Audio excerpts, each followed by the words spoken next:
The silence on the bridge of the UES Liberty stretched like a held breath as Admiral Jake Morrison stared at the massive alien ships that had appeared without warning in Earth's outer system.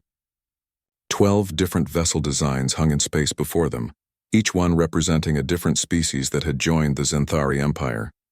The communications officer turned toward Morrison with fear written across his young face. "Admiral, we're receiving a transmission on all frequencies." Morrison nodded slowly and straightened his uniform jacket. "Put it through to the main screen."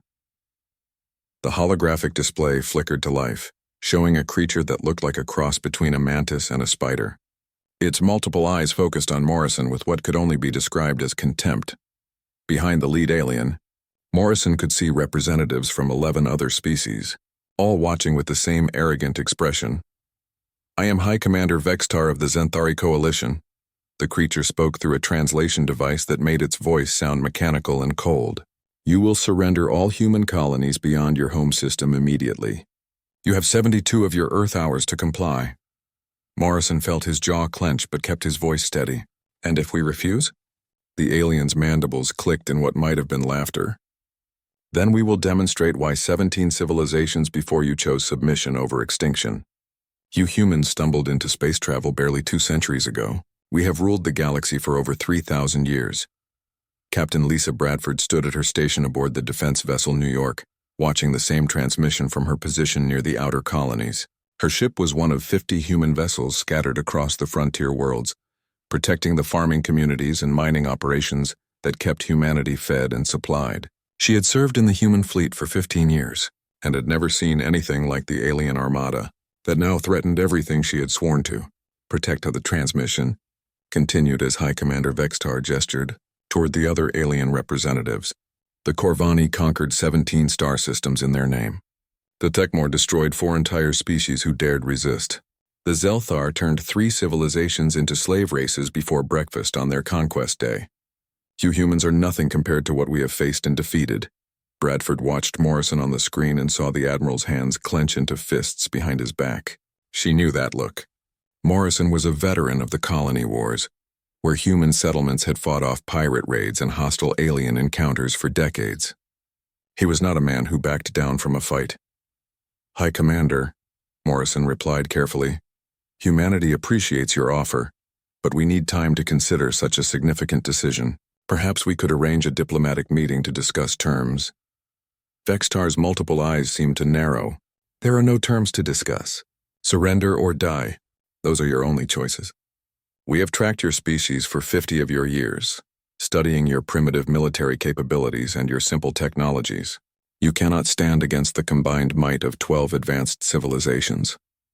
Commander Ryan Torres sat in the communications center of the orbital station above Mars, his fingers flying across his console as he worked to intercept and decode alien transmissions. The official communication channel was broadcasting the surrender demand to all human worlds. But Torres had detected dozens of encrypted signals passing between the alien ships. As Torres broke through the first layer of encryption, his blood ran cold. The aliens weren't just planning to take human colonies. According to the intercepted messages, they intended to eliminate every human in the galaxy. The communications between different alien species revealed their true strategy. They had studied human history and concluded that humans were too unpredictable, too violent, and too likely to rebel to be allowed to exist even as slaves. One message from a Corvani ship commander read, "The humans show too much individual thinking and creativity in combat.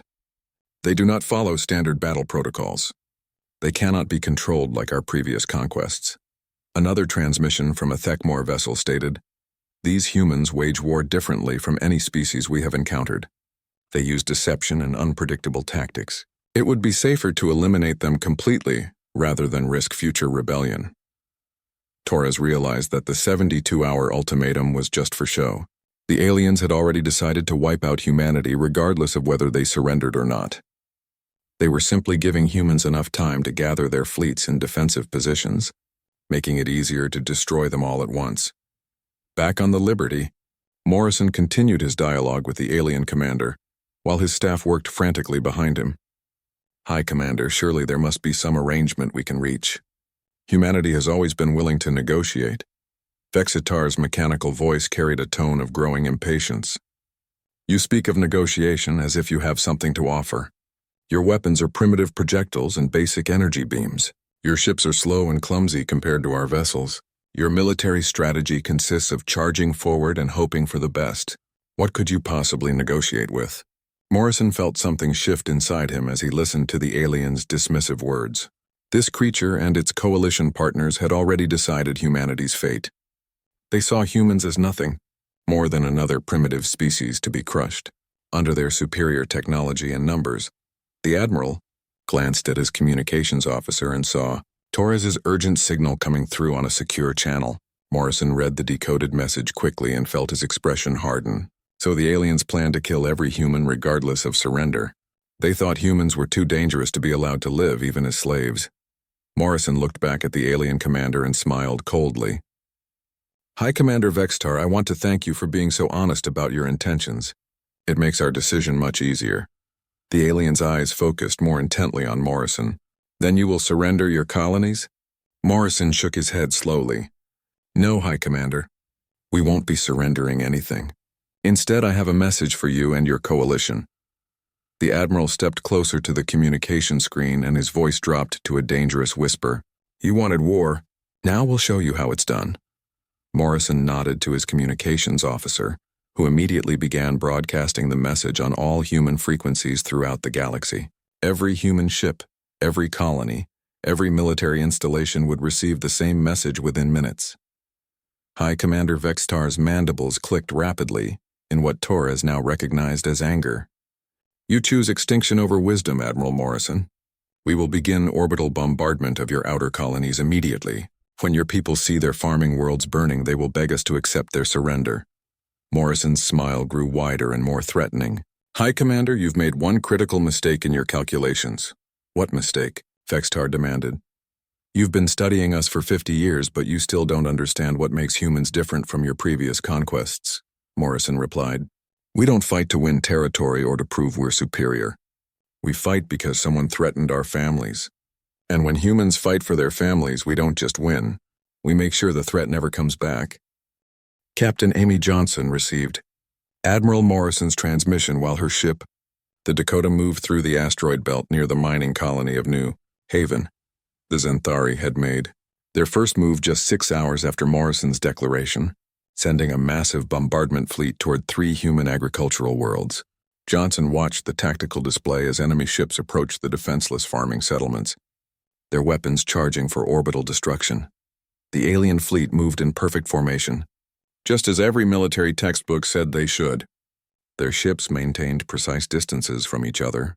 Their approach vector followed standard battle doctrine, and their commanders clearly expected the human defenders to meet them head-on in traditional ship-to-ship combat. Johnson smiled as she realized the aliens had no idea what they were walking into. All ships, this is Captain Johnson. She broadcast to the 19 human vessels hidden throughout the asteroid field. Remember, we're not trying to win a fair fight. We're trying to save our people and make these aliens regret ever hearing the word human. The Xanthari bombardment fleet consisted of 47 heavy cruisers and 12 massive dreadnoughts, each one capable of reducing a planet's surface to molten slag within hours. Their shields glowed with energy fields that could deflect any known human weapon, and their hulls were armored with materials that had never been penetrated by human technology. The alien commanders felt confident that this first demonstration would break human resistance completely. Colonel Pete Martinez had been studying captured alien technology for 3 years, ever since the first peaceful contact missions had brought back samples of Xanthari equipment. While diplomats had talked about trade agreements and cultural exchange, Martinez had been taking apart alien devices and learning how they worked.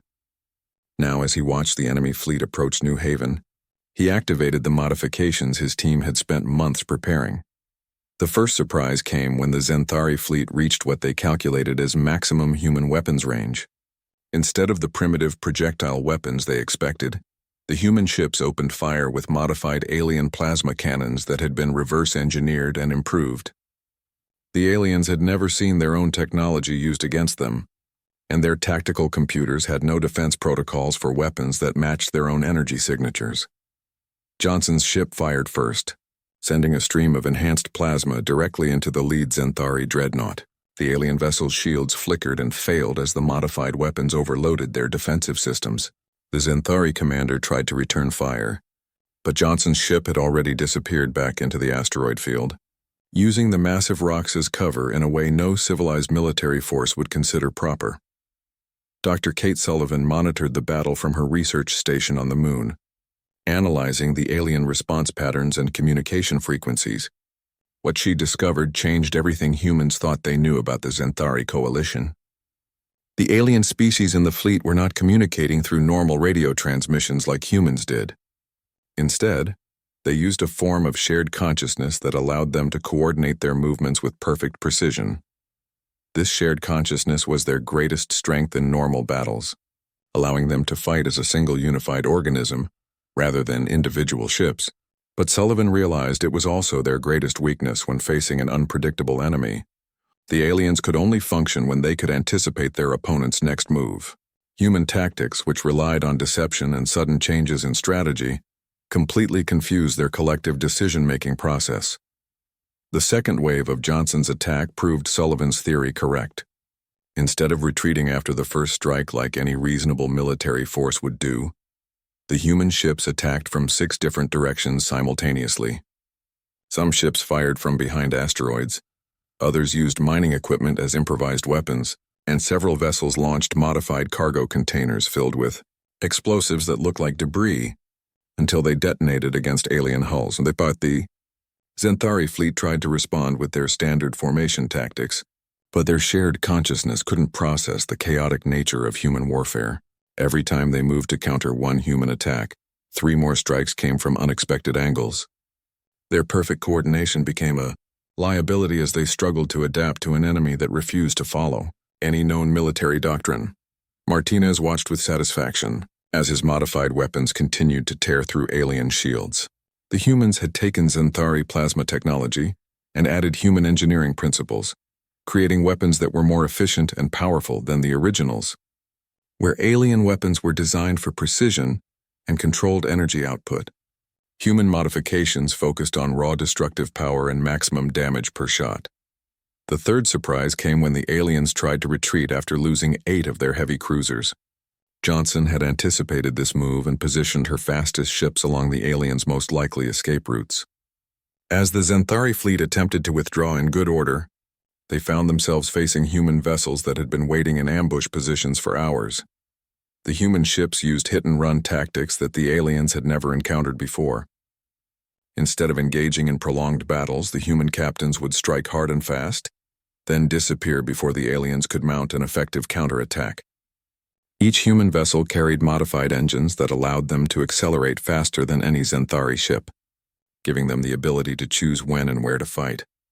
Sullivan's analysis revealed that the alien shared consciousness was breaking down under the stress of unpredictable combat. The different alien species in the coalition had never learned to function independently during battle, and when their collective decision-making process failed, they became confused and ineffective. Individual alien captains had no experience making tactical decisions on their own. Johnson pressed her advantage as the alien fleet fell into disarray. Her ships began using psychological warfare tactics, broadcasting human music and battle cries on alien communication frequencies. The sounds of human voices singing war songs and shouting defiance disrupted the aliens' shared consciousness even further, adding another layer of chaos to their already overwhelmed mental networks. The battle for New Haven lasted 14 hours, but the outcome was clear after the first 6. The mighty Xanthari bombardment fleet, which had expected to destroy 3 human worlds before lunch, found itself fighting desperately just to survive. By the end of the engagement, 31 alien ships had been destroyed or disabled, while the human defenders had lost only 5 vessels. As the remaining Xanthari ships finally managed to escape, Johnson broadcast a message to all human colonies on the frontier. "This is Captain Amy Johnson of the Dakota. The aliens came here expecting to face primitives with simple weapons. Instead, they learned that humans don't just adapt to new situations. We improve on them. The Xanthari wanted to show us their superior technology. We showed them what happens when humans get their hands on it." The news of Johnson's victory spread through human space faster than the aliens could report their defeat to their high command. For the first time since the ultimatum had been delivered, humans across the galaxy began to believe that they might actually survive this war. General Nick Harper stood in the war room aboard the command station orbiting Jupiter, staring at the massive holographic display that showed 17 star systems, where Xanthari forces were regrouping after their defeats at human colony worlds. The aliens had retreated to what they considered safe distances, but Harper had spent the last 3 weeks planning something they would never expect. Operation Wildfire was about to show the Xanthari coalition that humans didn't just defend their homes, they took the fight directly to their enemies. The alien supply lines stretched across multiple star systems like a spider web, connecting their forward battle groups to their rear support bases. The Xanthari had used this same supply network to conquer 17 other species over the past century, and they had never once had to defend it from attack. Their military doctrine assumed that primitive species would focus on protecting their own territory, rather than launching offensive operations against superior forces. Harper had studied every available record of previous Xanthari conquests, and he noticed a pattern that the aliens themselves seemed unaware of. Every species they had defeated had tried to fight them using conventional military tactics, meeting their fleets in direct battle and attempting to match their superior technology with courage and determination.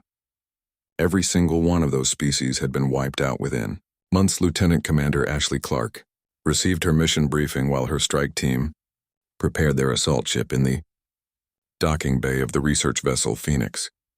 Clark had volunteered for what everyone considered a suicide mission, leading a small force of specially trained Marines in an attempt to capture an intact Xanthari command ship. The aliens had never lost one of their vessels to boarding action, and most human military experts believed it was impossible to take control of alien technology from the inside. The plan Harper had developed was unlike anything in human military history. Instead of trying to defeat the Xanthari fleet in direct combat, Operation Wildfire would simultaneously attack their supply bases, communication relays, fuel depots, and repair facilities across 17 different star systems. The operation would require perfect timing and coordination between hundreds of human ships operating independently across vast distances. Captain Ben Rogers had been a civilian transport pilot before the war began, hauling cargo between human colonies and enjoying the peaceful life of a merchant spacer. Now he commanded a converted freighter called the Memphis, leading a squadron of 12 other civilian vessels that had been transformed into weapons platforms using nothing but scrap metal, mining equipment, and human ingenuity. The aliens expected military vessels with standard weapon configurations and predictable armor layouts. Rogers and his civilian crews had built something completely different. Their ships looked like harmless cargo haulers from the outside, but they carried modified mining lasers that could cut through alien hull plating like paper, and their cargo holds were filled with explosive devices that had been cobbled together from fertilizer and industrial chemicals. Clark's assault team launched from the Phoenix while the alien command ship was docked at a supply station in the Kepler system. The Xanthari never imagined that humans would be crazy enough to attack their rear areas, so their security protocols were designed to prevent rebellion from conquered species rather than infiltration by enemy forces. Clark and her Marines used stolen alien identification codes to approach the command vessel disguised as a maintenance crew. The boarding operation revealed something that shocked Clark and changed the entire human understanding of their enemy. The Xanthari command ship was not controlled by individual alien officers making decisions based on training and experience like human ships were. Instead, the entire vessel was operated by a collective consciousness that connected every alien on board into a single shared intelligence. This discovery explained why Xanthari fleets were so perfectly coordinated in battle, but it also revealed a critical weakness. When Clark's Marines began their attack inside the command ship, the aliens couldn't adapt to the sudden violence because their shared consciousness had never experienced close-quarters combat before. Individual Xanthari had no idea how to fight when they were cut off from their collective decision-making process. Rogers began his part of Operation Wildfire by attacking the main fuel depot in the Ross system, using his converted civilian ships to devastating effect. The aliens had never seen cargo vessels used as weapons before, and their defensive systems were completely unprepared for the unconventional attack. Rogers' modified mining lasers sliced through the depot's storage tanks, creating massive explosions that destroyed enough fuel to supply an entire Xanthari battle fleet for months. The simultaneous attacks across 17 star systems caught the alien coalition completely off guard. Harper had timed the operation so that every human strike force would hit their targets at exactly the same moment, preventing the Xanthari from coordinating their response or sending reinforcements to threatened positions. The aliens found themselves fighting dozens of separate battles at once, and their shared consciousness network became overloaded trying to process so much conflicting information. Clark's Marines discovered that the Xanthari command systems were not protected by individual passwords or security codes like human technology. Instead, the entire network relied on the collective consciousness to verify authorized users. When Clark's team disrupted the aliens' mental connection by stunning several key officers, the ship's computer systems became accessible to anyone who could figure out the interface. The technical breakthrough came when Clark realized that Xanthari technology was actually simpler than human systems in many ways. The aliens had never needed to build safeguards against individual deception or unauthorized access because their shared consciousness made lying or betrayal impossible within their own species. Their advanced technology was completely vulnerable to the kind of individual creativity and independent thinking that humans took for granted. Rogers continued his attacks on Xanthari supply lines, using tactics that would have been considered war crimes if used against human forces, but were perfectly legal when fighting an enemy that had declared its intention to exterminate the human race. His converted cargo ships would approach alien facilities pretending to be merchant vessels seeking trade, then launch surprise attacks at close range when the aliens dropped their defensive shields. The success of Operation Wildfire exceeded Harper's most optimistic projections. Within 48 hours, the human strike forces had destroyed or damaged supply facilities that would have taken the Xanthari months to rebuild. More importantly, the attacks had demonstrated that the alien coalition was not invincible and that human forces could strike anywhere in the galaxy. They chose that Clark's captured command ship provided intelligence that would reshape the entire war. The vessel's computer banks contained detailed information about every species the Xanthari had conquered, including the locations of prison planets where millions of enslaved aliens were being held. The data also revealed that the Xanthari coalition was not as unified as they appeared, with several member species participating only because they feared destruction if they refused. Harper realized that the war had entered a new phase. The aliens could no longer assume that their rear areas were safe from human attack, and they would have to divert significant resources to defending their supply lines, instead of focusing on offensive operations against human colonies.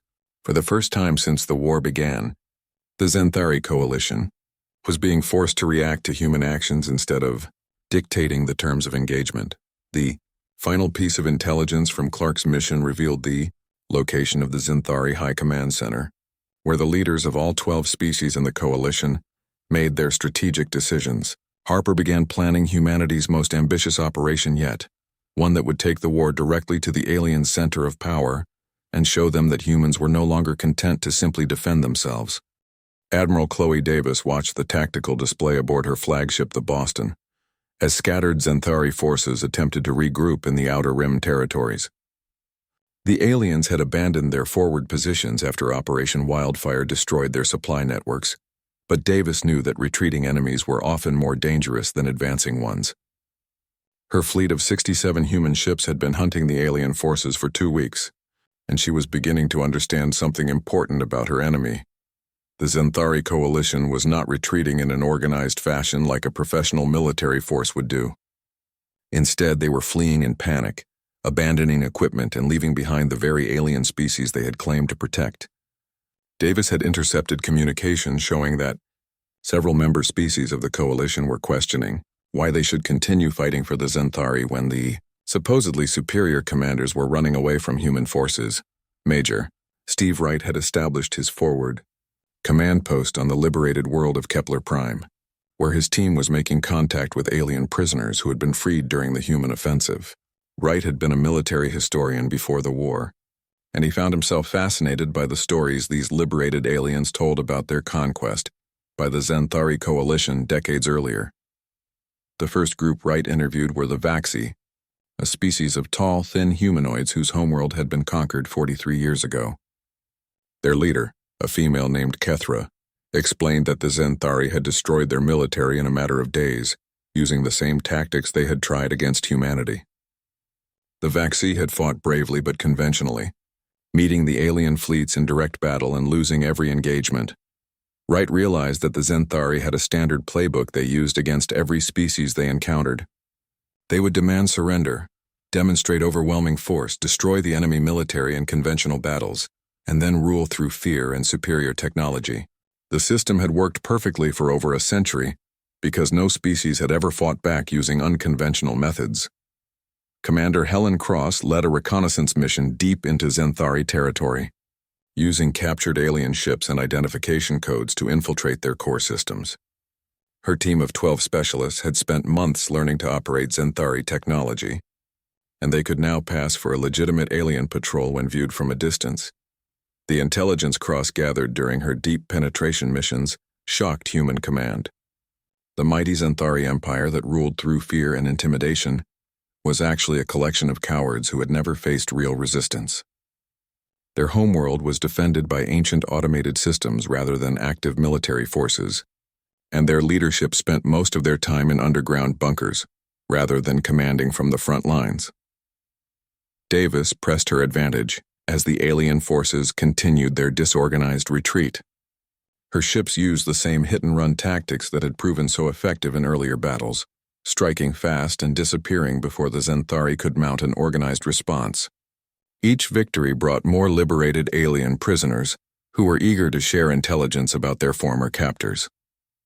The second group Wright interviewed were the Draktar, a warrior species that had been enslaved for over 60 years. Their military tradition was based on honor and individual combat prowess, which made them natural allies for human forces once they understood that humans actually fought to win, rather than to prove their superiority. The Draktar warriors were amazed by human tactical flexibility and began asking Wright to teach them the principles of asymmetric warfare. Wright found himself establishing training camps where liberated aliens learned human military tactics and philosophy. The Vaxi proved excellent at electronic warfare and intelligence gathering, while the Draktar were natural assault troops who could be taught to fight independently rather than in rigid formations. Other liberated species contributed their own unique abilities to the growing resistance movement. Cross discovered the location of the primary Zenthari homeworld during her 5th reconnaissance mission, when she intercepted high-priority communications between fleeing alien commanders and their supreme leadership. The planet was called Zenthara, and it was located in a heavily fortified star system that no enemy force had ever approached. The intelligence Cross brought back revealed that the Zenthari homeworld was protected by a massive defensive network of automated weapons platforms and energy barriers that could destroy entire fleets. However, the defenses were all designed to stop conventional attacks by large military forces using standard battle tactics.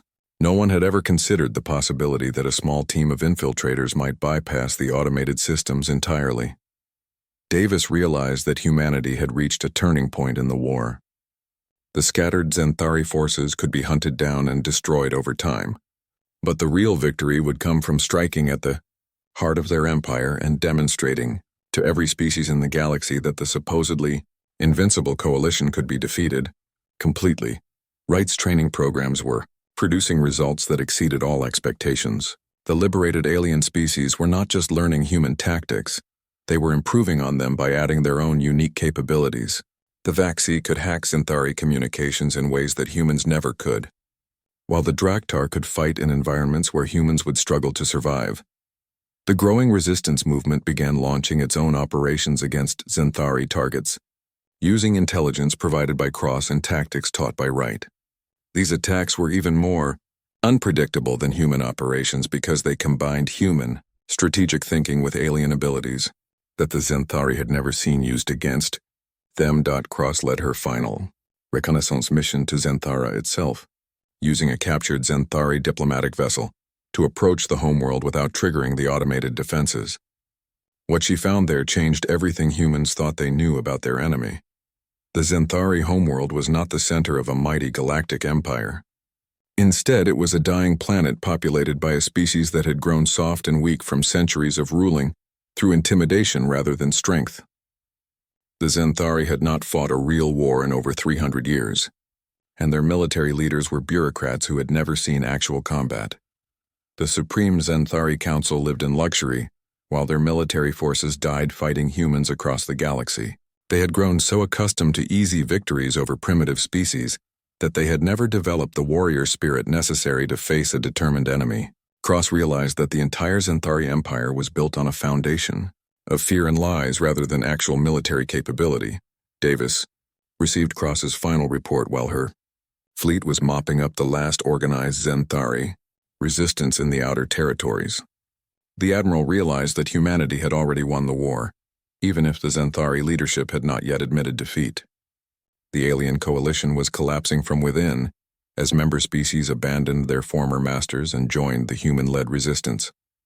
The time had come for the final assault on Xanthara itself, not to destroy the Xanthari homeworld, but to capture their leadership and force them to face the consequences of their decision to threaten humanity. Davis began gathering her forces for an operation that would end the war and establish humanity as the dominant military power in the galaxy. Fleet Admiral Tony Mitchell stood on the bridge of the UES Liberty as the combined human and alien resistance fleet emerged from hyperspace at the edge of the Xanthara system. The massive armada consisted of 200 human vessels and over 300 ships crewed by liberated alien species who had learned to fight using human tactics and philosophy. Mitchell had spent 6 months planning this final assault, and he knew that everything humanity had accomplished in this war would be decided in the next few hours. The automated defense network around the Xanthari homeworld activated immediately, just as Commander Cross had predicted during her reconnaissance missions. Thousands of weapons platforms powered up their energy cannons and began targeting the approaching fleet with the kind of firepower that had protected Xanthara for over a millennium. The defensive systems had been designed to destroy any conventional military force that dared approach the sacred homeworld of the Xanthari Empire. Captain Rachel Foster commanded the first wave of the assault, leading 50 fast attack vessels toward the outer defensive ring, while the automated weapons focused their fire on her ships. Foster's vessels were equipped with the same electronic warfare systems that the liberated Vaxi had taught human engineers to build, allowing them to confuse and misdirect the ancient targeting computers that controlled the defense platforms. The Xanthari had built their automated defenses to stop large fleets attacking in organized formations, but they had never considered the possibility of small groups using deception and misdirection to slip through their perimeter. Foster's ships broadcast false sensor signatures that made each vessel appear to be an entire squadron, overwhelming the targeting systems with too many apparent threats to process effectively. General Alex Turner led the ground assault team that would capture the Xanthari leadership once Foster's fleet had cleared a path to the planet's surface. Turner had studied every available record of the previous species that had attempted to resist the Xanthari coalition, and he understood why they had all failed where humanity was about to succeed. The 17 civilizations that had been conquered before humanity all shared one critical weakness. They had fought to defend their territory and protect their people, but they had never fought to completely eliminate the threat that faced them.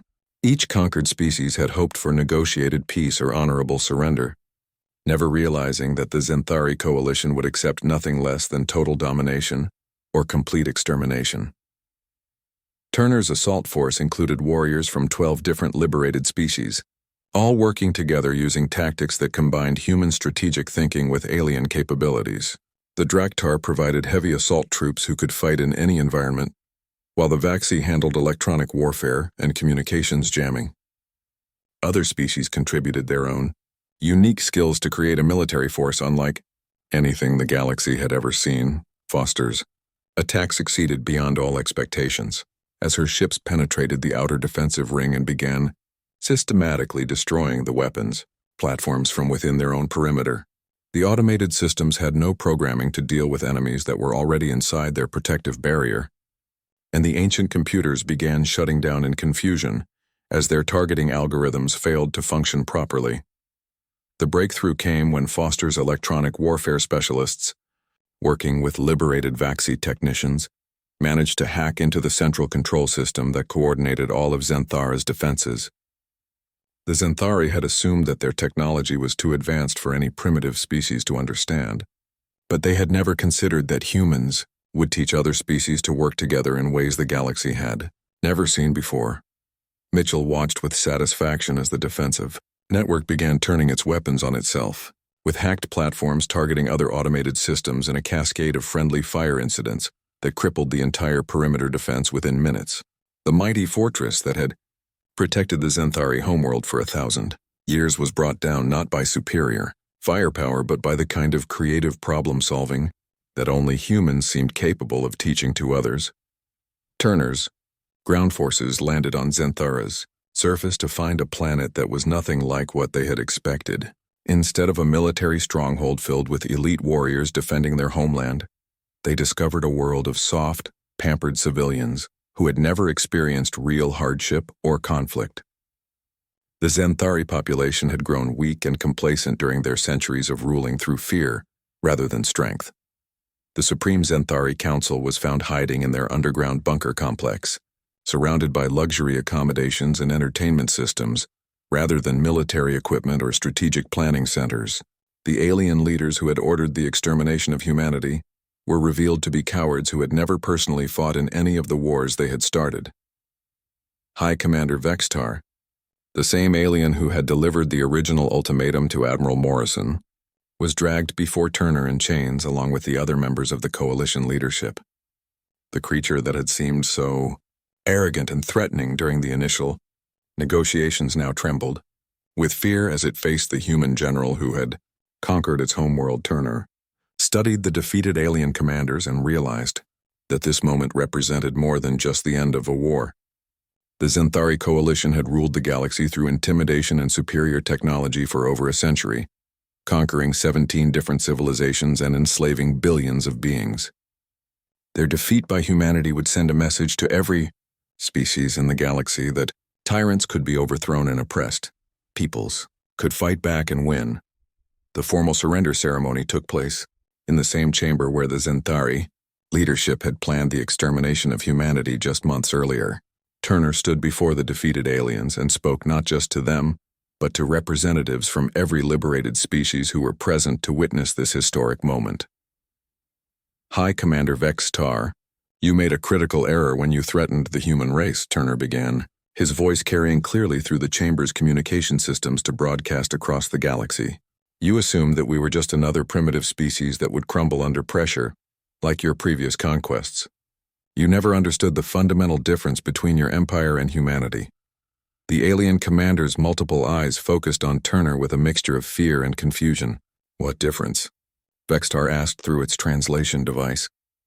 Turner smiled coldly as he delivered his final judgment on the Zenthari Empire. You fight to dominate others. We fight to survive. And when humans fight for survival, we don't just win the battle or the war, we make sure the threat never comes back. The terms of surrender that Turner presented to the Zenthari leadership were unlike anything in galactic history. The coalition would not simply withdraw from conquered territories or pay reparations to their victims. Instead, they would be placed under the direct supervision of a new galactic alliance led by humanity and the liberated species, ensuring that they could never again threaten peaceful civilizations. Mitchell received the surrender documents aboard the Liberty and immediately began broadcasting the news to human colonies throughout the galaxy. The species that had been dismissed as primitive upstarts just months earlier had not only survived an extermination attempt by the galaxy's most powerful empire, they had completely destroyed it and liberated every civilization that had been enslaved. The war that had begun, with an alien ultimatum demanding human surrender, ended with humanity establishing a new order in the galaxy based on mutual protection rather than conquest. The Zenthari coalition learned too late that predators can become prey when they underestimate the determination of a species fighting for its very existence, and the galaxy would never again doubt the resolve of the human race when their families were threatened.